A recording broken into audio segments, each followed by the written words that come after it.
சிறப்பு தீவிர வாக்காளர் திருத்தம் தொடர்பாக அனைத்து கட்சி கூட்டத்திற்கு ஏற்பாடு செய்திருக்கும் மாண்புமிகு தமிழ்நாடு முதல்வர் திராவிட முன்னேற்ற கழகத்தின் தலைவர் சகோதர சகோதரிகளே, உங்கள் அனைவரையும் வணங்கி, மக்களாட்சியின் அடித்தளமே வாக்கு உரிமைதான். 18 வயது நிரம்பியவர்கள் அனைத்து இந்திய குடிமக்களையும் வாக்களிக்க செய்ய வேண்டும் என்பதுதான் மக்கள் நீதி மையத்தின் நோக்கம்.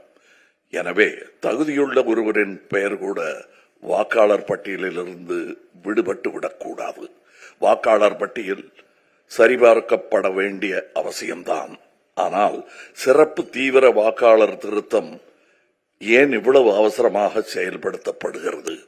இந்த அவசரத்தினால்தான் பீகாரில் 65 லட்சம் வாக்காளர்களின் பெயர்கள் பட்டியலிலிருந்து நீக்கப்பட்டு அவர்கள் வாக்களிக்கும் உரிமையை இழந்துள்ளார்கள். தமிழ்நாடு, கேரளா, புதுச்சேரி, மேற்கு வங்கம் உள்ளிட்ட 12 மாநிலங்களிலும் மட்டுமே சிறப்பு தீவிர வாக்காளர் திருத்த பணிகளை மேற்கொள்வதன் உள்நோக்கம் உண்மையில் வாக்காளர் பட்டியலை சரி செய்வதா அல்லது வேறு ஏதேனும் உள்ளதா? இந்திய தேர்தல் ஆணையத்தின் மீதான நம்பிக்கை வரலாற்றில் இல்லாத அளவுக்கு குறைந்துவிட்டது.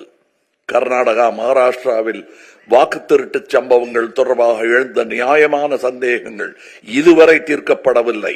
வாக்குச்சாவடிகளில் பதிவு செய்யப்பட்ட சிசிடிவி காட்சிகள் வெளியிடப்படுவதில் ஏன் தயக்கம்? அலுவலர்கள் சென்றபோது வீட்டில் ஆளில்லை என்று கூறியோ, அபத்தமான காரணங்களை தெரிவித்தோ தகுதியுடைய ஒருவரின் பெயரை கூட பட்டியலிலிருந்து நீக்கிவிடக்கூடாது. சிறப்பு தீவிர திருத்த பணி வாக்காளர் பட்டியலில் உள்ள குறைகளை தீர்க்க வேண்டும். மேலும் புதிய பிரச்சனைகளை கொண்டு வந்து விடக்கூடாது. தேர்தல் ஆணையம் மீதான அவநம்பிக்கை ஜனநாயகத்திற்கு ஆபத்தானது. நடுநிலைமையுடன் செயல்படுகிறோம் என்பதை நிரூபிக்கும் பொறுப்பு தேர்தல் ஆணையத்திற்கு உள்ளது. எனவே அவசர கோலத்தில் சிறப்பு தீவிர வாக்காளர் திருத்த பணிகளை மேற்கொள்ளாமல் நிதானமாகவும் முழுமையாகவும் இப்பணியை 2026 தமிழ்நாடு சட்டமன்ற தேர்தல் முடிந்த பிறகு மேற்கொள்ள வேண்டும் என்பதே மக்கள் நீதி மையத்தின் நிலைப்பாடு.